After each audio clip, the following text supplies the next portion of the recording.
বীরভূমের দুবরাজপুর গ্রামীণ হাসপাতাল এলাকার একটি অন্যতম গুরুত্বপূর্ণ হাসপাতাল, যে হাসপাতালে শুধু দুবরাজপুর নয়, পাশাপাশি বিভিন্ন এলাকার এমনকি ঝাড়খণ্ডের মানুষেরাও চিকিৎসার জন্য নির্ভরশীল। আর এমন একটি গুরুত্বপূর্ণ গ্রামীণ হাসপাতালে শুক্রবার থেকে বন্ধ হয়ে গেল নিশ্চয়যান অ্যাম্বুলেন্স পরিষেবা। মূলত মালিক ও চালকদের সিদ্ধান্তের পরিপ্রেক্ষিতে এমন ঘটনা বা এমন পরিস্থিতি তৈরি হয়েছে।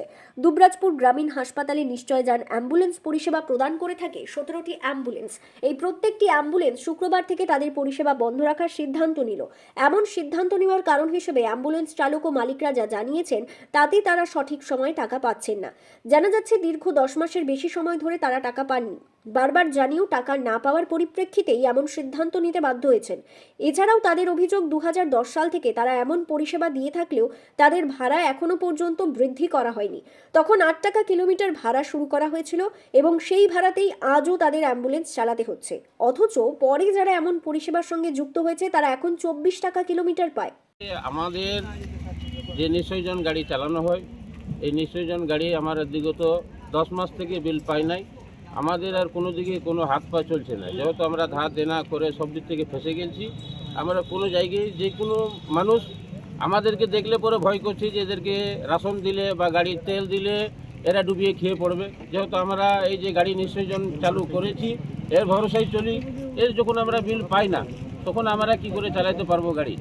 আমরা বিগত 2008 সাল থেকে যে নিশ্চয়জন চালু হয়েছিল, 8 সাল থেকেই চালু হয়েছিল। সেই 8 সাল থেকেই 8 টাকা রেট ছিল, আজও পর্যন্ত 8 টাকা রেট আছে। আর যে জেবিকে 102 যেটাকে বলা হচ্ছে, সেটা তখন আমাদেরই ছিল। এটাকে দেওয়া হয়েছে জেবিকে, একটা হায়দ্রাবাদের কোম্পানিকে, তাকে দেওয়া হচ্ছে 24 টাকা রেট, আমাদেরকে দেওয়া হচ্ছে 8 টাকা রেট। 8 টাকা রেটে আজ পর্যন্ত আজকেকার বাজারে যে কোনো অফিসে গাড়ি চলে, 8 টাকা রেটে কি গাড়ি পাওয়া যায়? এমন ঘটনার পরিপ্রেক্ষিতে স্বাভাবিকভাবেই নিশ্চয়যান অ্যাম্বুলেন্স পরিষেবা নিয়ে সমস্যায় পড়বেন বেশ কিছু রোগীরা। যদিও এই বিষয়টি দ্রুত সমাধান হবে এমনই প্রতিশ্রুতি দিয়েছেন দুবরাজপুর গ্রামীণ হাসপাতালের বিএমওইচ ডক্টর সলমন মণ্ডল।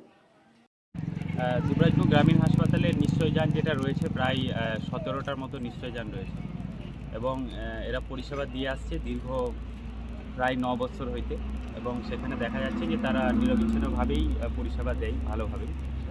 কিন্তু রিসেন্টলি হচ্ছে যে গত 6 তারিখে বীরভূম জেলা মুখ্য স্বাস্থ্য আধিকারিকের কাছে ওনারা ডেপুটেশন দিয়েছিলেন যে ওনাদের বকেয়া যে অর্থ রয়েছে সেটা দেওয়ার জন্য।